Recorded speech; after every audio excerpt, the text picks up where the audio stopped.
Hello and welcome to Racing News 365 answers your fan questions from last weekend's Austrian Grand Prix. To answer your fan questions, myself, Nick Golding, cannot do this video alone. So joining me from Racing News 365 is none other than the awesome duo that is 2023 Young Journalist of the Year, Sam Absolutely Peace Coop, and the man, the myth, the almighty legend that is lead editor Ian Parks. First things first, to those that have sent in questions, thank you very, very much. And of course, if you want your questions to be answered, please be sure to send us your questions after each Grand Prix. We at random then select 5. So hopefully, if you get your questions in quickly enough, we'll be able to answer them for you. Ian, I'll come to you first quickly before we answer the questions, because ahead of the weekend, we discussed the Red Bull Ring and how it always delivers something. In this case, it was once again the first lap, turn 3, that corner, as we saw in F2 as well, just always throws up something. F2, yeah, Jesus. Yeah. Every year. F2 was chaotic. If anybody's not seen the 2 major incidents in the F2 races over the weekend, please do go and have a look, because they were staggering. That 4-car pile-up at the end as well. That was just... and the one final where lap as well, over. brutal. I know, final lap for that one. And then the one where the car was left on... upside down. Just unbelievable. But then, of course, we had Max and Kimi Antonelli. Poor old Kimi, wrong brake setting, the start of the race, going up the hill where you do really need a good brake setting, and he just made a complete hash of it, didn't he? 18-year-old rookie. Still a rookie at the end of the day. He's had a reasonable season. Got 3rd place in Canada. Great result for him. Came into the Austrian Grand Prix weekend with a lot of confidence.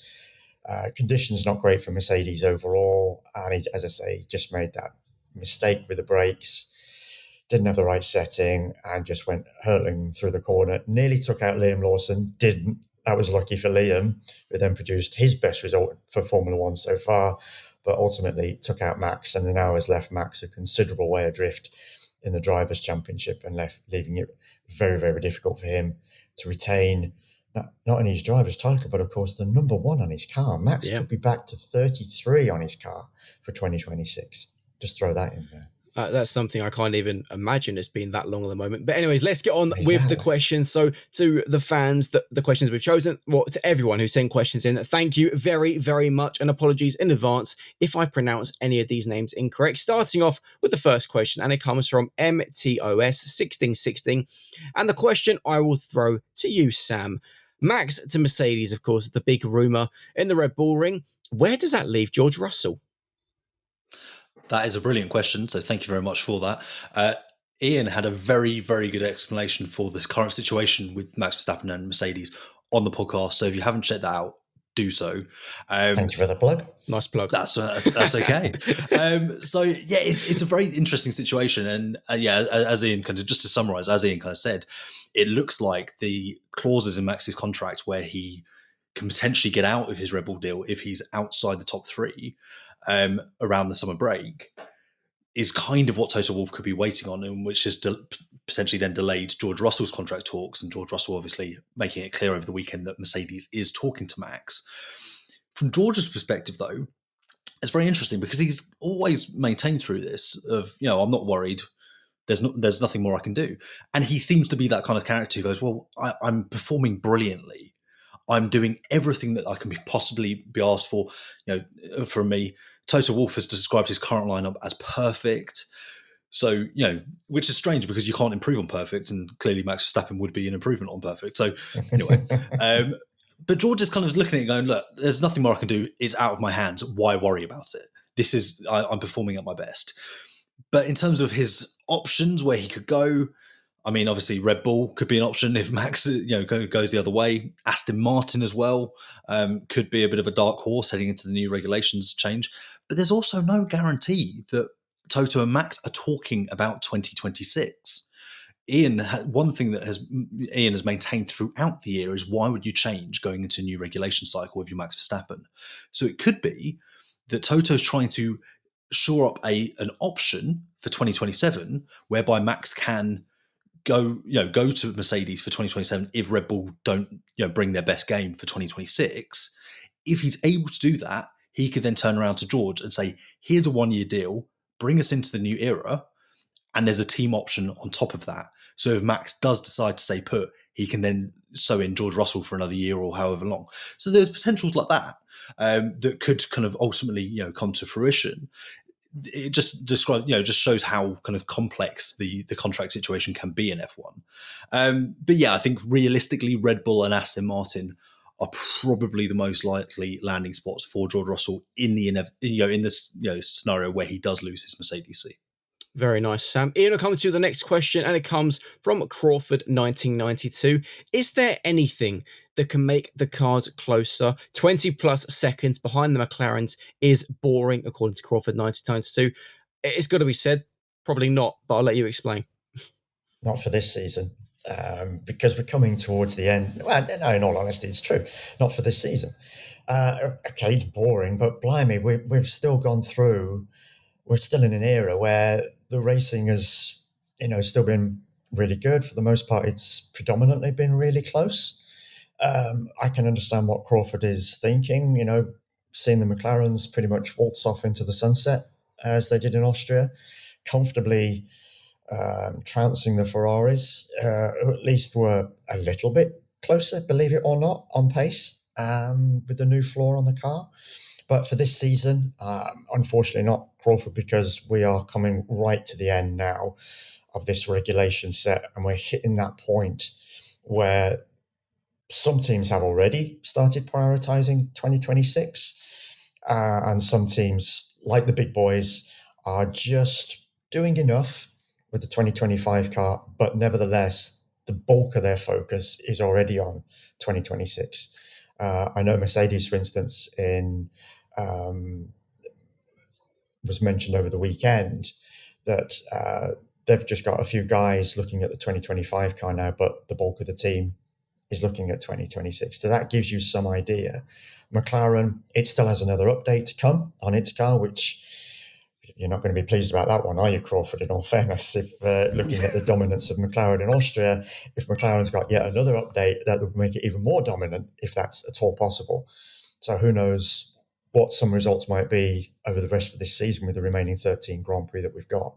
But at this stage, no, it's looking very unlikely that we're going to see any team make significant inroads now into the gaps that we've got at present. Next question, Sam, we'll throw this one to you, and it comes from Gil Hermitha. How will Red Bull continue with the problems with the car? And of course, it wasn't really able to compete with McLaren at all in the Red Bull ring. Obviously, Max Verstappen had some bad luck, but when it came to the outright pace, particularly for Yuki Tsunoda, it just was not there. It's a very good question and a difficult one to ask, because I think Red Bull are asking the same question to themselves for the most part. But they kind of just have to deal with the situation as they have been so far this season. And that is, we've seen over the last 12 months, Red Bull often have quite bad Fridays, make a lot of improvements overnight. Spare a thought for the Red Bull simulator drivers. They are, clearly working overtime on Friday evenings. Mm-hmm. It's, a very unglamorous job for the most part, it seems. But yeah, they seem to find something out of nothing over a weekend and allow Max to be in a position to compete for podiums, if not wins. So they're just going to have to kind of keep on going in that vein for the rest of the season. They've already said that they're not expecting any kind of major upgrades from this point onwards, only minor kind of changes and tweaks, very much for the reason that Ian has already kind of explained in the previous answer, that attention is all turning to 2026 now, and Red Bull, starting their own powertrain for next season, have more work to do than some other teams. Yeah. So they definitely having to focus.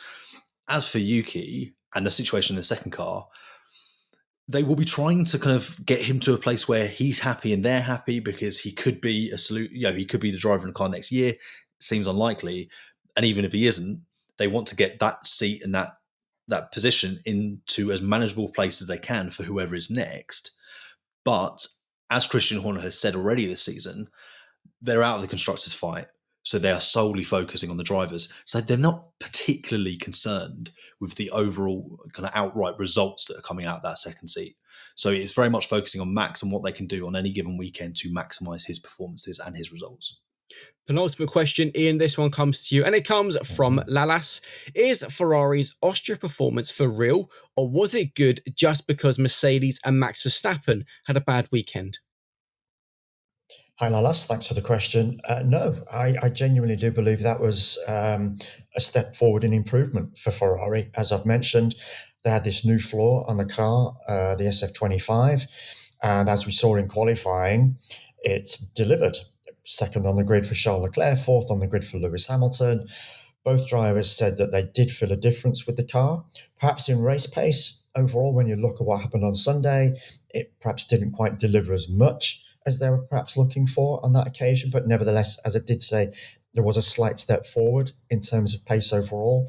I think, obviously, it was just a sample of one, so we can't really judge too much. And, of course, the Red Bull Ring is quite a particular circuit, shortest on the calendar, as we know, in terms of lap time, one of the shortest in terms of actual distance as well, alongside Monaco, of course. So it's a very particular, very unusual circuit. And I think these next three tracks now, very different in their own way, Silverstone, Spa-Francorchamps, and the Hungaroring, we will get a better understanding of that Ferrari. But overall, I do think, yes, there was a step forward from Ferrari. And I do think they are going to be that second team again this season, albeit, as we've seen, quite a considerable way adrift of McLaren.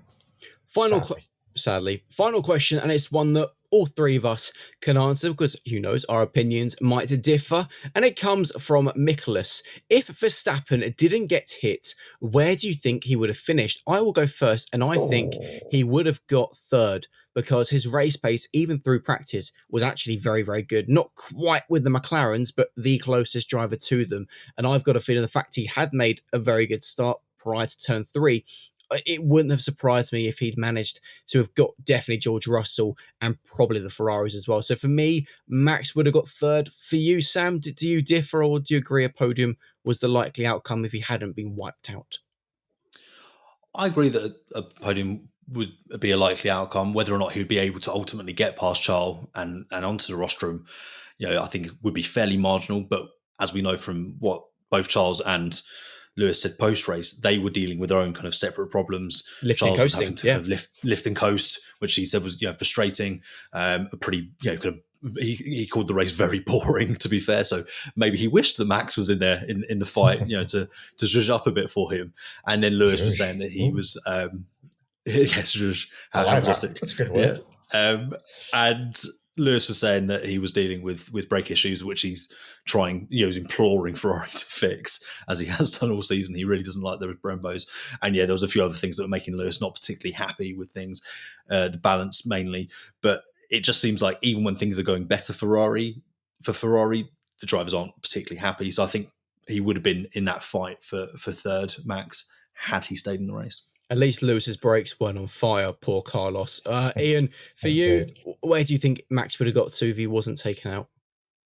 Well, he would definitely obviously made short work of Liam Lawson because Liam was one place ahead of him on the grid.